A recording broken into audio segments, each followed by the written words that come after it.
Hola mi gente bonita y maravillosa. Hoy estamos de Domingo de Live con María José con un tema maravilloso en donde vamos a tener una invitada súper especial que nos va a estar ahí encajando en ese tema del maltrato infantil con una maravillosa invitada donde está Daisy Lara, una extraordinaria mujer, la cual estoy sintiendo y ya le voy a mandar su invitacioncita. Salud a Gaby, a Fly Blue, a nuestra invitada maravillosa, a Miranda Aquel, tenemos a Celina, a tanta gente maravillosa. Saludos a Venezuela, México, Colombia, Chile, a toda esa gente que se conecta en Domingo de Live con María José con ese temazo, el temazo del maltrato infantil. Y hoy trabajaremos con este tema, como este tema del maltrato infantil, también llamado el abuso infantil. Tenemos a Mayra Zully.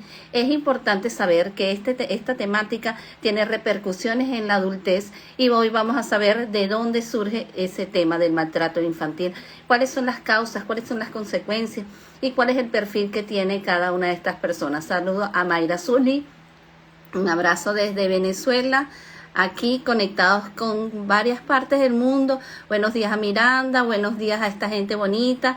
Y yo voy a ir buscando aquí mi invitacioncita de mi invitada para que ella esté conectada en Domingo de Live conmigo. Y yo súper encantada porque esta es una mujer de muchísimo alcance, porque nos va a dar herramientas de gran valor. Y tenemos a Maribel también conectadísima. Y yo voy aquí colocando, déjame ir buscando a mi invitada. Mientras tanto se quedan un ratito conmigo mientras yo copio aquí el texto de este tema, el maltrato infantil, en donde infinidad de mensajes han ustedes enviado acerca de este tema y nosotras los vamos a contestar. Saludos a Emo, a Ivette Coronel desde Venezuela, a Mari Domínguez, a toda esta gente bonita que está conectada y yo súper contenta y ya le voy a hacer una invitacioncita a esta invitada fabulosa que tenemos en el día de hoy. Déjenme ir buscándola porque ya me estoy robando demasiadas escenas aquí. Saludos a Bárbara que también está conectada y aquí tenemos a Neuroquiz. Vamos a tener esta mujer de gran envergadura y que nos va a dar herramientas de muchísimo alcance. Aquí vamos a esperar, aquí tenemos a nuestra invitada quien nos va a dar las herramientas y vamos a ver. Hola Daisy, ¿cómo estás? ¿Cómo te sientes hoy de estar conmigo en Domingo de Live con María José? Hola María José, buen día. La verdad muy feliz, muy contenta. Como te dije, pues es muy honorable el hecho de que me hayas invitado. Me siento pues muy especial. Entonces te agradezco y pues lista para empezar. Bueno, fíjense, una mujer que ya está lista, está preparada, es decir, que aquí vamos a tener herramientas de poder y yo súper contenta de verdad de tenerte aquí porque sé que eres una mujer con un alcance importante. Saludos a Alejandra So, tenemos a Geo y yo hago cortes comerciales, te cuento. Yo saludo a toda esta gente bonita que está conectada y bueno, hoy vamos a tratar un tema que es de gran tamaño, diría yo, porque vamos a trabajar el tema del maltrato infantil desde el punto de vista de conectarnos en cuáles son las emociones que presentan estas personitas, estos niños pequeños, qué características tiene el maltratador y vamos a trabajar todo este tema. Fíjate que antes de que tú entraras allí en el live, le estuve hablando de ellos, que también la temática del maltrato psicológico también es llamada el abuso infantil, ¿no? Porque se abusa de alguna manera o es un acoso también que se le hace a los niños. Y como muy bien vamos a tocar este tema, sobre todo del acoso psicológico en los niños y en las niñas. Ahora, en el maltrato existen diferentes comportamientos inadecuados, pero precisamente de figuras de autoridad. Por ejemplo, existen los padres, hablamos de los maestros, hablamos de los amigos y... ¿Y qué pasa con, inclusive, fíjate que estoy mencionando algo importante, que son los pares, los amigos de estos niños, que también pueden tocar este punto del maltrato psicológico? Ahora, yo quisiera ver si tú nos podrías describir o decirnos qué es el maltrato infantil.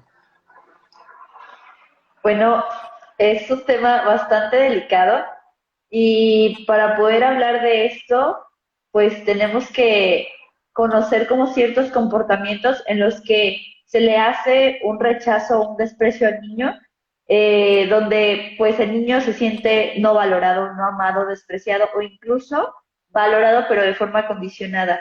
Esto es como cuando solamente lo aprecian cuando está dando el niño algo a cambio, ¿no? De recibir ese aprecio o cariño como este tipo de chantaje que luego suelen hacer estas personas de autoridad. Pero pues incluye bastantes comportamientos como lo son las críticas, el descalificar a los niños, estarles diciendo que son, no sé, tontos o que no sirven para nada, el darles esta parte de la atemorización, hacerlos como sentir amenazados de alguna parte emocional, de que le van a hacer algo a algún familiar. Regularmente también los aíslan, suelen ridiculizarlos, es decir, los comportamientos pueden ser, pues no sé, infinitos, pero como el punto clave es que hacen sentir al niño, pues como esta parte de que el cariño no existe, no es algo fidedigno, no es algo real lo que está expresando el padre, la madre, o cualquier persona que esté implicando esta parte del maltrato psicológico con él, y pues no se siente real. Bueno, fíjate, algo que has mencionado que me llama mucho la atención, que estas figuras de autoridad como tal utilizan el autoritarismo, por ejemplo, la figura de los padres, las figuras de, por lo menos los padres en la forma de la crianza, y repercute algo importante, el cambio de comportamiento de ellos para mantener un estándar vamos a llamarlo de fuerza o de que es el que lleva la norma en la casa. Entonces, al llevar esta norma a la casa repercute dos características importantes: el dominio, el descalificar y el agredir, ya sea a nivel verbal, ¿no? En donde trae una connotación a nivel psicológico, en donde estas personas adquieren una cantidad de conductas irrelevantes que salen del contexto de la normalidad y causan en niños cierta zozobra. Ahora te pregunto, ¿cuáles serían estas características que poseen esta, por llamarlos así, estos maltratadores psicológicos? Bueno, mira, María José, en cuestión como psicológica desde mi perspectiva, lo vamos a ver como de dos partes, los que tienen como un déficit y los que ya tienen una patología. Va a haber personas que ya tienen pues psicosis, que tienen esta parte del déficit en cuestión de habilidades emocionales, por lo tanto no son nada empáticos. Hablamos de cuestiones también como de obsesivos compulsivos, pero ya como cuando hablamos como de algo que todavía puede ser como tratable y que no es tan complejo, pues son personas que regularmente tienen esta parte de la autoridad demasiado marcada. Son personas que, o sea, ¿cómo decirlo? Como muy rígidas. O es blanco o es negro. Y no permiten que haya otro tipo de opiniones. Regularmente son chantajistas, son personas que suelen usar este tipo de cuestiones emocionales para poder hacer que el niño o que la persona se sienta pues atemorizada, culpabilizada y que por lo tanto vaya a responder ante ciertas agresiones que tenga pues la persona maltratadora. Son personas que critican bastante, pero que no van a aceptar la parte de recibir un comentario hacia ellos. O sea, si les dices, por ejemplo, que están mal, ellos van a decir que no es así. Siempre van a poner como este tipo de barreras, pero algo que a mí me preocupa y que me asusta bastante, y de hecho lo vinculé bastante con la película de Desde mi cielo, no sé si la han llegado a revisar. Es una película que últimamente, bueno, al menos aquí en Michoacán, donde yo resido, se movió mucho últimamente, ya está viejita, pero es una película donde es pues un abusador que pues abusa sexualmente de una niña, pero primeramente pues la chantajea, la enviste como en cuestión de convencerla de una parte como llamativa para ella, le hace creer que le va a mostrar un lugar muy bonito para ella, la niña se siente atraída, o sea, primero se muestra encantador, es como esta parte de, es una persona que genera confianza, que genera empatía, pero todo esto es falso. Y al final, cuando la niña muestra este miedo y este rechazo, el agresor se muestra violento. Entonces vamos a encontrar en este tipo de personas cambios muy bruscos de cuestión de ánimo, y en esa película creo que está como muy claro cómo se muestra este tipo de personas que son los maltratadores. Ok, fíjate que bueno, aquí ya te dije que yo mis cortes comerciales y tenemos a Juan Moreno, que saludos para ellos, pero por aquí hay una preguntita, Maribel, a Geoconda, Ella nos dice que no se ve, por favor nos informa si nos estás viendo, porque hay personas que sí nos ven. Y tenemos a Aurelis 878 que nos dice qué hacer cuando están alrededor de una persona con esas actitudes, estas actitudes que has marcado. ¿Qué hacer ante una persona que se evidencia muy simpática, pero, por ejemplo, en el caso de los niños, ¿qué podrían hacer? ¿Qué herramienta le podrías decir para yo después complementarla? Bueno, es algo muy delicado porque a veces son los papás, pero como personas, no sé, como maestros a veces que fungimos un rol importante dentro de la vida de los niños o como papás, pues siempre generarles la confianza y decirles que cualquier cosa que les llegue a pasar, no tengan miedo, no les va a pasar nada a ellos mientras pues estemos nosotros. O sea, nosotros tenemos que brindarles como esa confianza y seguridad de que los vamos a proteger. ¿Sí? Bueno, Tratar fíjate. de que sean niños también, Exacto. ¿sí? Sí, una cosa que has dicho, yo creo que nosotros antes de saber qué podemos hacer, cualquier persona que esté vinculada con el niño, conocer muy bien al niño y darse cuenta qué características es que él está Ujú. evidenciando. Al observar que existen cambios comportamentales, por ejemplo, que se muestra triste, que no quiere compartir, que se aísla, ahí hay un SOS que nosotros tenemos que vigilar y llegar a establecer ese vínculo, ya no sea, ya sea una persona o no sea un terapeuta, cualquier persona que esté en contacto con el niño, que le pueda dar las herramientas básicas de sentirse con valor de poder hablar de la situación para poderles dar la prestancia que se puede dar. Porque, por ejemplo, si nosotros vemos que ese maltrato está llegando hasta autoagresiones en el físico, por decirlo así, nosotros que estamos de manera externa, ya sea como los he mencionado, los docentes, o puede ser un tío, o puede ser otra persona que esté ligada con el niño, puede tomar hasta acciones legales si ven que esta connotación va más allá. Ahora sí, fíjate, nosotros vemos que este tipo de maltrato, vamos a llamarlo en el maltrato psicológico, se puede observar en las aulas de clase. Y muchas veces se observan en que los niños se les exige demasiado, no se mide diferencia, porque es que Daisy es más inteligente que María José, porque es que María José sabe escribir más rápido, y estas diferencias que se marcan entre los niños, y esto sin darse cuenta los maestros van causando unas heridas y un impacto en los niños, y vemos que comienza el niño a presentar los síntomas que te mencionaba anteriormente, o se cohíben, o lloran, o no quieren comer, o no hablan, y empieza a presentarse todas estas características irrelevantes de un comportamiento que está atípico a la normalidad. Ahora, estas características podrían ser algunas. Ahora, tú me podrías decir cómo estas personitas que están aquí conectadas pueden saber que un niño tiene características de ser maltratado y sobre todo en el área de psicología, sentir, porque en el área física podremos ver golpes, pero en el área psicológico, ¿cómo podríamos decir que cuáles son las características de estos niños maltratados psicológicamente? Bueno, principalmente como lo mencionas, es un cambio abrupto en el comportamiento, en cuestión emocional, social, en su pues estado de ánimo en general. Vamos a mostrar como, bueno, vamos a percibir más bien como algo diferente a lo que estaba presentando. Eso es como lo primero. Es como fuera de lo que estaba mostrando regularmente.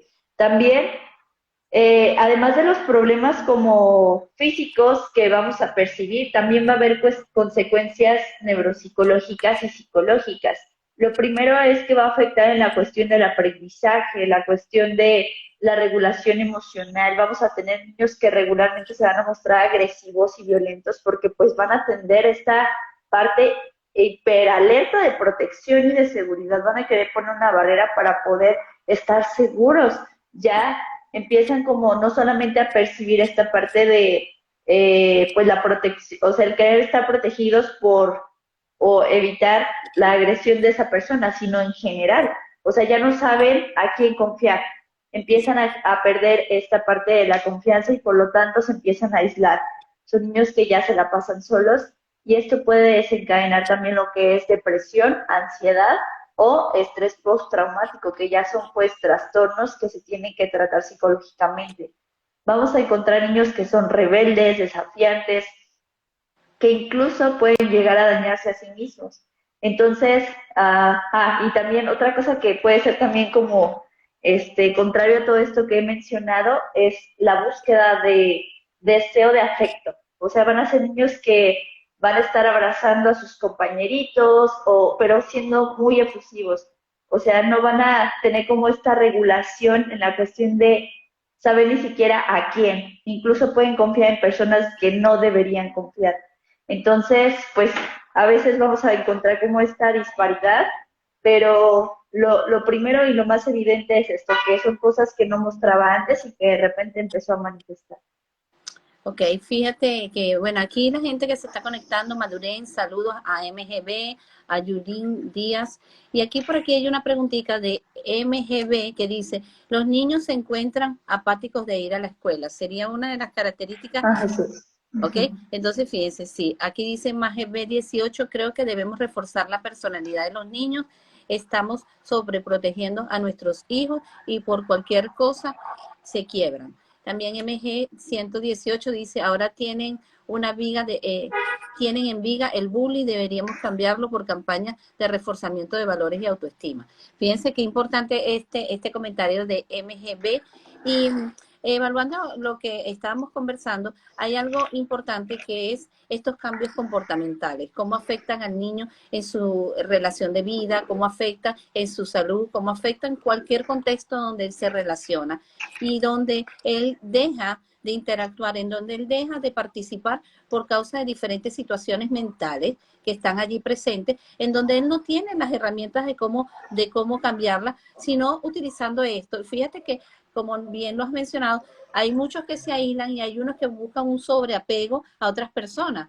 o abrazan de más, o besan de más, y esto trae un sinfín de connotaciones de dudas a las personas que están alrededor, porque por lo general cuando existen estos cambios, cualquier persona, y más si conoce muchísimo al niño, va a hacerse la pregunta de algo que está pasando diferente en él, para él mostrarse en un niño con comportamientos un tanto temerosos, un tanto dependientes, y estos comportamientos vienen a causa del mismo maltrato, del maltratador. El maltratador lo hace dependiente de muchas cosas y al mismo tiempo dependiente y temeroso. Porque son niños que por lo general se enfocan en que tienen dificultades para muchas cosas, para concentrarse, para poder realizar una tarea como tal. Y ahora, ¿cómo el maltrato afecta físicamente al niño? ¿De qué manera lo puede afectar? ¿Y de qué manera lo puede afectar psicológicamente?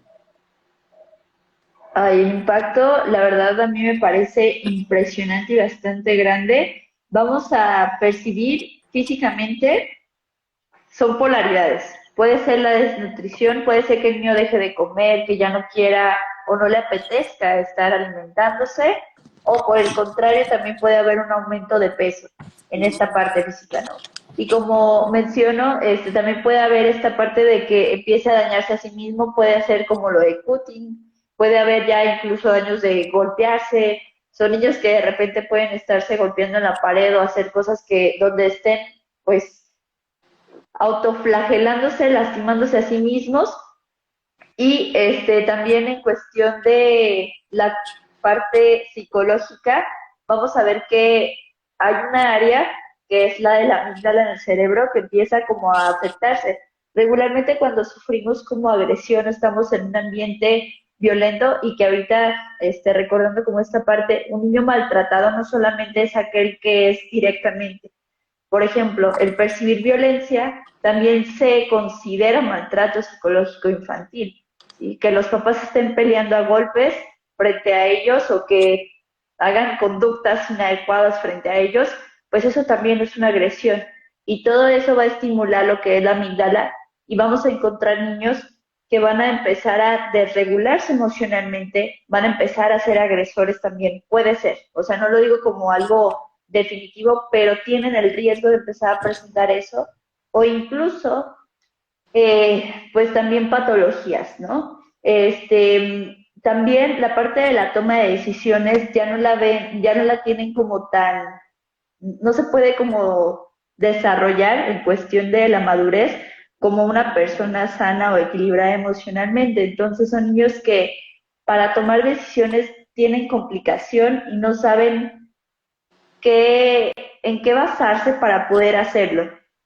Pueden tener, o sea, muchas implicaciones en cuestión de la toma de decisiones, de la regulación comportamental y bueno, creo que lo más grave, lo que yo considero como que de verdad es un punto de alerta es que luego son los niños que van a ser, pues, como criminales, o sea, al final pueden llegar a convertirse en personas en un futuro adultas que van a ejercer la violencia, que van a ejercer algún tipo de conducta que sea disruptiva o antisocial.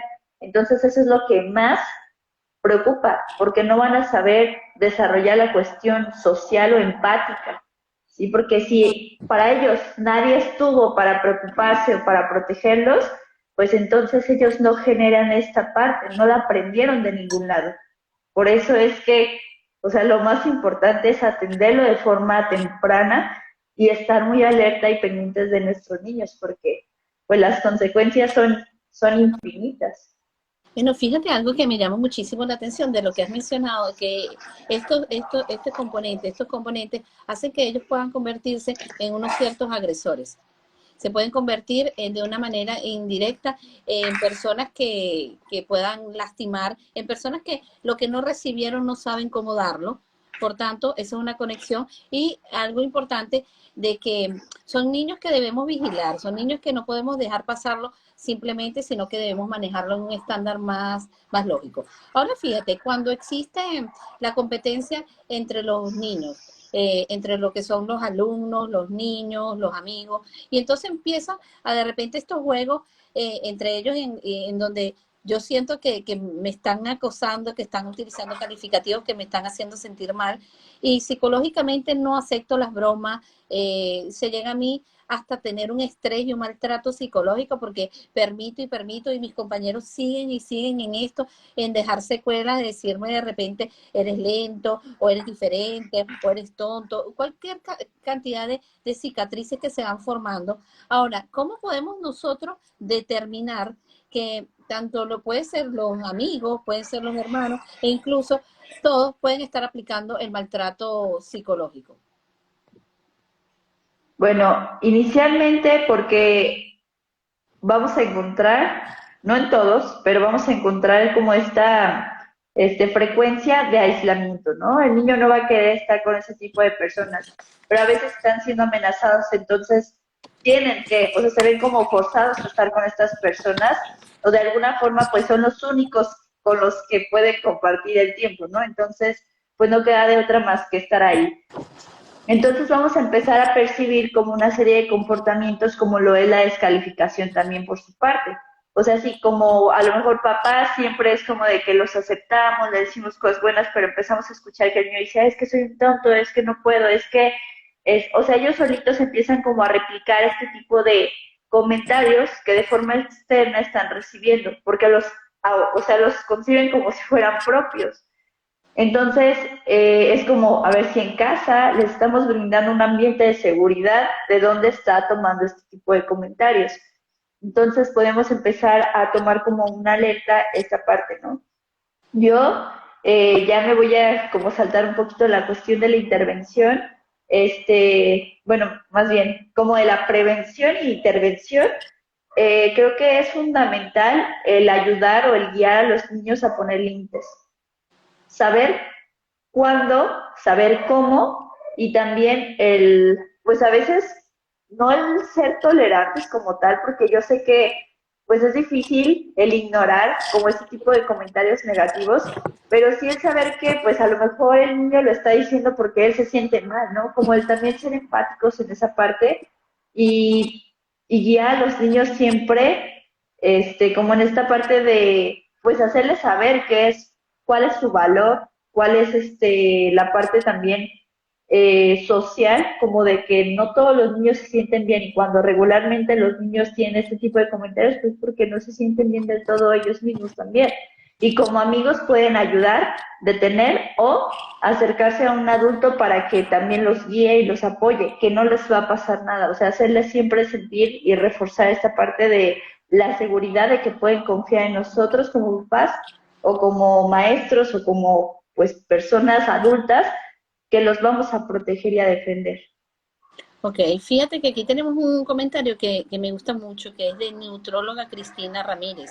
El niño que no sea abrazado por su tribu, cuando sea adulto quemará la aldea para sentir el calor. Fíjense lo importante y la metáfora tan valiosa que nos deja allí Cristina. Saludos a Estela Valenta, a María Francis. Y hay algo que a mí me llama la atención, que es el maltrato infantil cuando este niño es maltratado y llega a la adultez, presentando diferentes características como la baja autoestima, persona muy temerosa o de repente desafiante, como bien lo has mencionado, ansiosa o de repente sigilosa, también con el componente de diferentes dificultades para haberse adaptado en el área escolar, de haber inclusive procesado conocimientos, haber pasado los grados y todo eso, una gran dificultad. Y de repente personas que tienen un desequilibrio ya sea a nivel emocional, ya sea una depresión o que sean de repente muy vulnerables a las frustraciones. Ahora, te pregunto, ¿hasta qué punto podemos detener esta situación y no llegar a las consecuencias de un adulto? O sea, ¿cómo podemos evitarlo para que repercuta en la adultez? Exactamente. Ok, bueno, la intervención tiene que ser inmediata. Yo, no creo que sea como de, ay, se le va a pasar solito. O sea, si detectamos que un niño está abusando, que está haciendo ya agresiones hacia otro o incluso hacia un adulto, lo que tenemos que hacer es inmediatamente poner un límite, ¿sí? Límites no, agresivos, no decirle, oye, eso que está haciendo no está bien, o castigarlo, darle consecuencias, porque eso no le va a servir de nada, más bien en cuestión de la empatía, de generar habilidades sociales, de también hacerlos sentir seguros, porque yo sí creo que pues los niños que están siendo agresores, pues es porque lo están percibiendo de otro lado, porque no se sienten bien consigo mismos. Entonces, trabajar la parte de la autoestima, de la autoconfianza, de pues los vínculos cercanos, que sepa que estamos en un lugar seguro, que pues somos personas de su confianza, pues inmediatamente, si vemos que ya está sobrepasando la cuestión agresora, pero en un nivel ya que ya es consecutivo y que lo ha hecho varias veces, pues llevarlo a terapia. La verdad es que es algo que no podemos como dejar pasar por ningún motivo. Bueno, hay algo que yo quiero que la gente lo maneje así y lo vea así. El niño, cuando nosotros observamos que tiene como estas características o estas conductas disruptivas o disfuncionales o comportamientos muy disfuncionales, nosotros no podemos caer en el contexto de utilizar lo que son los refuerzos negativos, en donde nosotros vamos a utilizar el grito, vamos a ponernos desafiantes, porque lo que vamos a hacer es como aumentar la intensidad de la conducta y vamos a hacer que si hay un aislamiento, se va a cerrar herméticamente a no querer compartir. Otra de las características determinantes es que al utilizar descalificativos, él ya no necesita que lo descalifiquen más, porque él ya está siendo agredido en otro contexto. Nosotros lo que debemos también es darnos cuenta de algo, y no sé si tú compartes lo mismo. Los niños son a veces el reflejo de lo que ven en casa o de lo que han aprendido de los adultos. Entonces nosotros tenemos que evaluar qué es lo que está pasando, porque el niño quiere golpear a los compañeros, qué es lo que está pasando de que el niño verbalice cosas que son tan inapropiadas, porque el niño no tiene respeto a las figuras de autoridad y cómo esto desencadena un problema tan grave. Ahora, cuando existen factores externos y contamos, por ejemplo, cuando hablo de factores externos, estamos hablando de compañeros de clase, o estamos hablando de los padres también, o estamos hablando de los maestros, pero existen también otras personitas alrededor del niño, como podemos mencionar los abuelos, los tíos, vamos a decir amigos, los cuales observan y ven estos comportamientos de que el niño está involucionando en su conducta o el niño se está mostrando muy agresivo. Esta inseguridad que muestra el niño, la tristeza, la dependencia, todos estos factores que determinan un cambio comportamental importante. ¿De qué forma nos podrías decir tú cómo estas personas, el tío, el abuelo, el amigo, otra persona, puede actuar para ayudar al niño? Pues mira, depende, yo creo, principalmente de cuál es el nivel de agresión que está recibiendo el niño, qué tipo de maltrato está recibiendo. Hay ocasiones en las que no hay otra posibilidad más que ya involucrar a lo que son las leyes, a las dependencias gubernamentales necesarias para poder ya aislar al niño de la familia, ¿no? porque pues ya el nivel de agresión ya está siendo demasiado, que está involucrando la cuestión, o sea, global del niño. Entonces no podemos dejar o permitir que el niño se siga pues permaneciendo en ese sistema. Necesitamos recurrir ya que pues lo separen para que pueda estar protegido y que pueda estar a salvo. Yo creo que eso es como lo primero, detectar cuál es el punto, si ya es algo grave, pues atenderlo desde esa parte, y si es algo que se puede trabajar pues como familia, o sea, como abuelos, tíos o así, pues hablar con la familia y pues tratar de como hacerlos conscientes de que lo que está pasando está repercutiendo de forma negativa en el niño. Yo creo que primero es como con los adultos, de la parte pues racional, consciente, saber que pues está afectando de forma negativa, y también con el niño, o sea, tratar como de brindarle este apoyo, este soporte emocional que necesita, porque eso es lo que más necesita. Saber que hay personas que de verdad lo aprecian, que de verdad lo quieren, que de verdad se preocupan por él de forma incondicional. Y otra cosa que me parece importante, estuve leyendo un poco en esta parte de como, pues precisamente las recomendaciones, y me pareció súper relevante que no se le debe de prometer nada que no se pueda cumplir al niño. A veces queremos ser como los superhéroes en la vida de los niños, queremos rescatarlos, queremos protegerlos, pero nuestros alcances no son tantos como quisiéramos.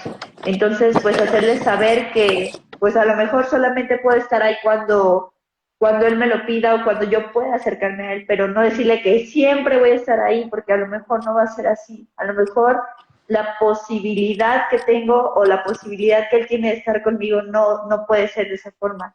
Entonces, siempre ser muy claros con los niños, porque si no, no van a confiar ya en nosotros. ¿Sí? O sea, lo que sea que digamos, lo que sea que vayamos a hacer, que sea, pero ser siempre consistentes con nuestras palabras. Ok, ahora fíjate, saludos aquí, muchísima gente te está mandando saludos, corazones. Aquí tenemos a María Ángela, a Puentes Uno, a Sara Reyes, a Coqueta Gil, y tenemos a Ernesto Lara, que nos hace un comentario: mostrar simpáticos con el niño y la niña y educar a los niños lo más cercano. Fíjate lo importante, educar a los niños de lo más cercano, pero educar en valores, educar en enriquecimiento. Y ahora fíjate, yo quería tocar un punto importante que muchas veces se desconoce cuando se habla del maltrato, y más lo desconocen los niños. Los niños tienen que ser orientados, y yo pienso que debe existir una campaña bien importante a nivel de la escuela, donde se brinde bastante participación de este tipo de temas, en donde el niño maneje un tema que es muy vital para su vida entera, que es la parte de lo que son los deberes y los derechos que él tiene.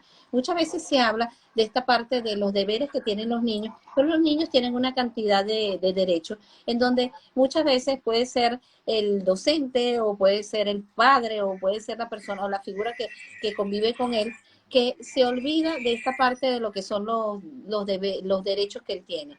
¿Cuáles son los derechos que tiene el niño? Bueno, recibir protección, ser amado, ser guiado, tener esparcimiento, y vemos que a estos niños no se les está cubriendo esta demanda. Ahora te pregunto yo, ¿se puede enseñar? ¿De qué manera podemos nosotros lograr enseñar a estos niños que tienen derechos, y a estos maltratadores decirle: mira, el niño tiene un derecho que debe ser cumplido y que debe respetarse? ¿Cómo hacer para que ellos tomen conciencia, ambas partes, de que tienen un derecho, que tiene un derecho el niño y que se debe respetar?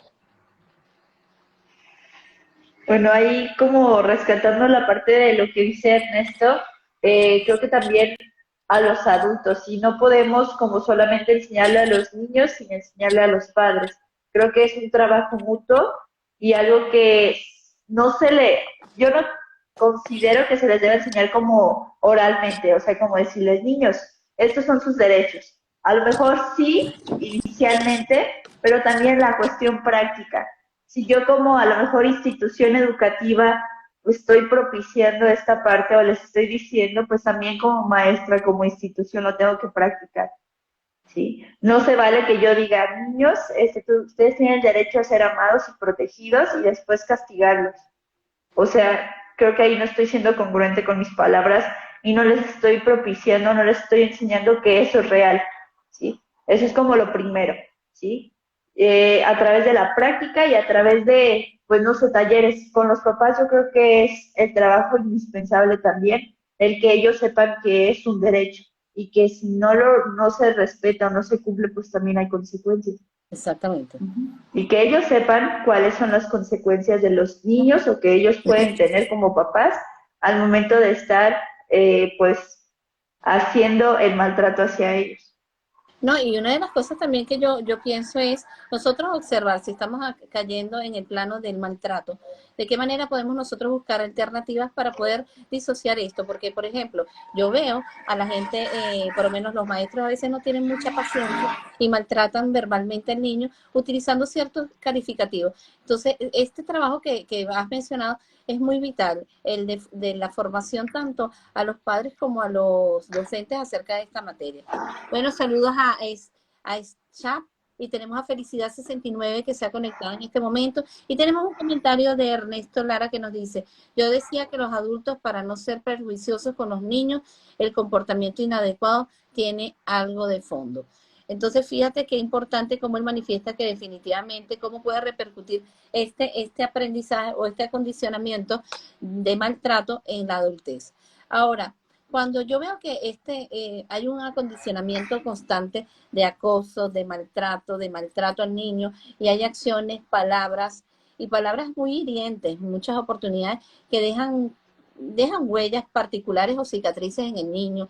Tú eres muy tonto, es que tú no sirves para nada, y ese tipo de palabras quedan hasta la adultez, porque yo recordaba, y en terapia lo veo mucho en adultos, es que yo no era muy habilidoso según mi papá o según las maestras, yo no servía mucho para concentrarme, y son cosas que son palabras que dejan impacto en la vida de la persona. Y ahora, ¿de qué manera puede estar penalizado este tipo de acciones que hace el maltratador al niño?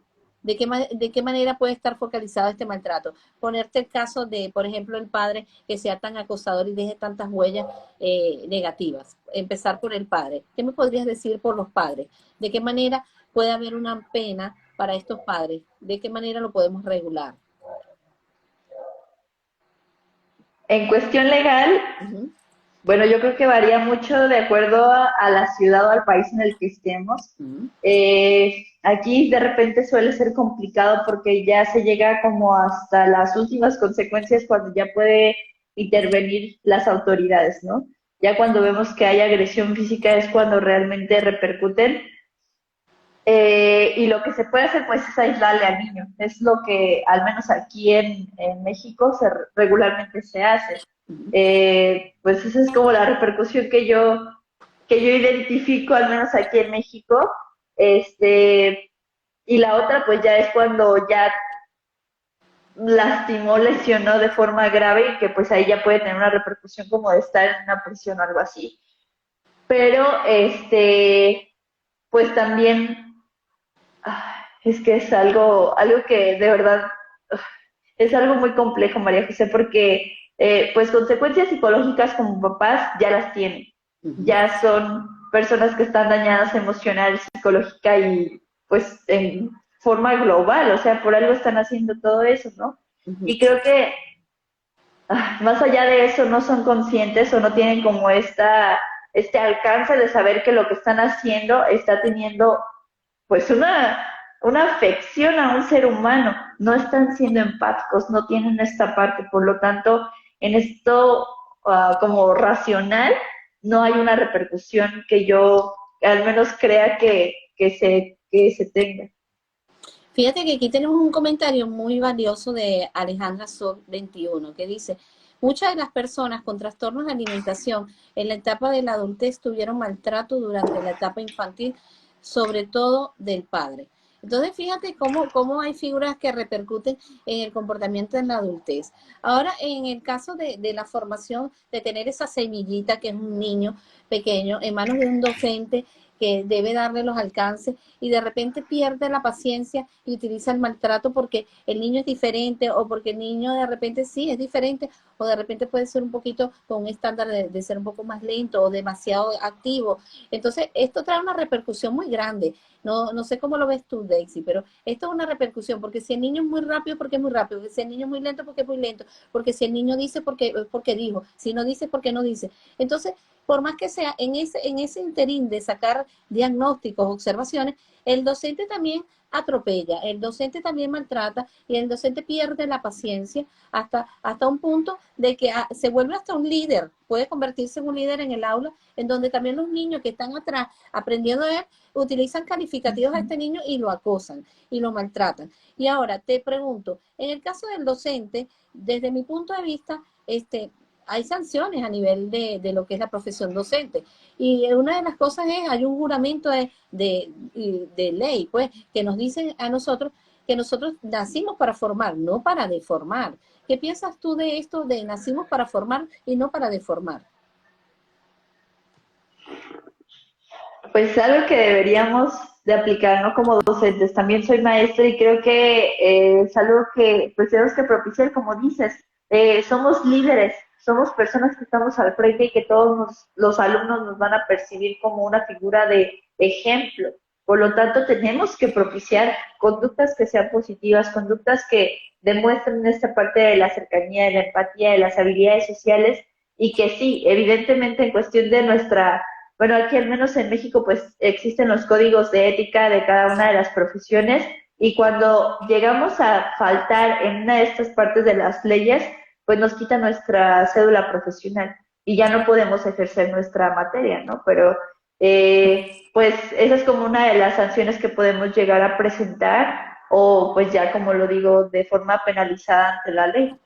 Porque fíjate una cosa, han existido casos inclusive de este maltrato psicológico en donde vemos escenas, y lo hemos visto en las redes sociales, de maltrato físico, de maltrato psicológico, en donde el primer agresor son el personal directivo porque permite estas situaciones que ocurren en las aulas de clase. Y peor aún porque salen a nivel social. Es decir, ¿qué tanta repercusión tienen los que modelan conductas y que son formadores de niños? Aquí Alejandra So nos dice la siguiente. Dice, el maltrato infantil por parte de los progenitores que mantienen en la fase oral, esto conduce a trastornos previos según la teoría de Freud. Julieta, saludo. Y María Alejandra nos dice, me alegro que actualmente las leyes en contra del maltrato infantil, yo lo viví en mi colegio durante la etapa de primaria. Entonces, fíjense algo importante.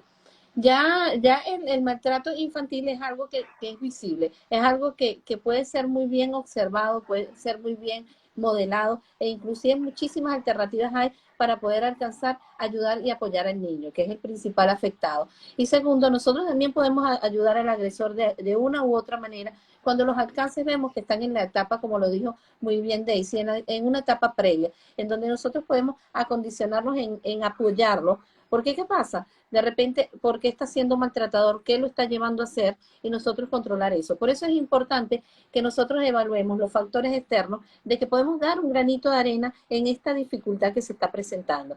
Ahora fíjate, ya estamos casi en punto del cierre del live.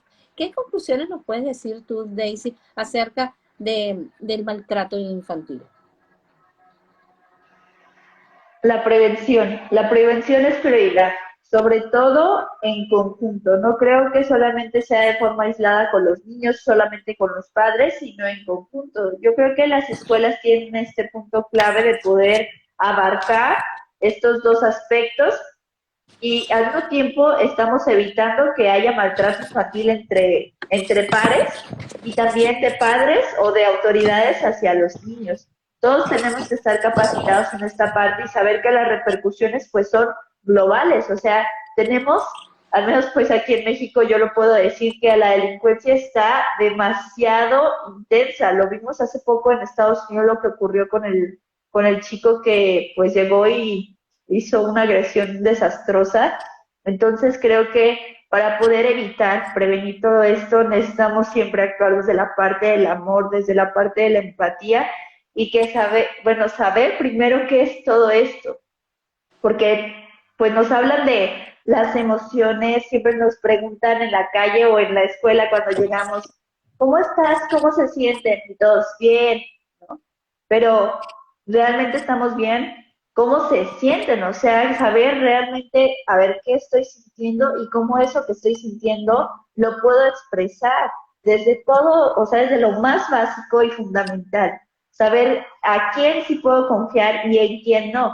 Saber cómo detectar a estas personas de confianza. Entonces, creo que pues es como irnos desde lo más básico para poder llegar a intervenir y poder profundizar y abarcar de forma pues más amplia, porque pues no podemos como irnos solamente pues a un punto y detectar nada más eso y ya, ¿no? Sino que pues son miles de cosas las que tenemos que abarcar, pero sobre todo siempre actuar desde lo que es el amor y amar mi profesión, amar el ser papá, amar el ser mamá, porque si no, ya desde ahí estoy errando. Exactamente. Ahora fíjate, Daisy, si nos puedes escribir y mencionar cuáles son tus contactos, allí nos puedes ir copiando mientras yo voy cerrando el live. Fíjense algo tan importante que nos ha dicho Daisy en el día de hoy. Nosotros tenemos la virtud de ser profesores, de ser docentes y de guiar y modelar conducta, así como ser padres. Por tanto, esta vinculación con el niño tiene que ser desde el preámbulo del amor, de la convivencia armoniosa y sobre todo de la empatía. Y hoy les tengo un regalo para ustedes de mi autoría, en donde aquí mismo les escribí, el maltrato psicológico infantil son acciones tan bajas contra un niño, que son seres tan nobles, los cuales se están formando. Y de allí va a formarse un adulto emocionalmente equilibrado. Por tanto, respeta a los niños y dale las características y los acompañamientos que sean necesarios. Bueno, yo muy contenta, Daisy, de haberte tenido en el día de hoy. Van a haber muchísimos más acompañamientos con esta mujer extraordinaria. Gracias a todos los que se han conectado en Domingo de Live. Ahí tienen el contacto de Daisy. Allí tienen para que la puedan seguir en Neurokisting, en Instagram, y tienes acompañamiento psicológico online, ¿verdad? Y tienes presencial. Entonces, fíjense, busquen acompañamiento con estas personas tan maravillosas que dan alcance. Y sobre todo, Daisy, infinitas gracias por haber participado con nosotros y habernos dado tanta información de gran valor. Un gran abrazo para ti desde aquí, desde Portugal hasta Gracias. allá a México. Y espero que estén muy bien y gracias a todos por haberse conectado. Muchísimas gracias, María José. Fue un gusto. Gracias, chao. Adiós.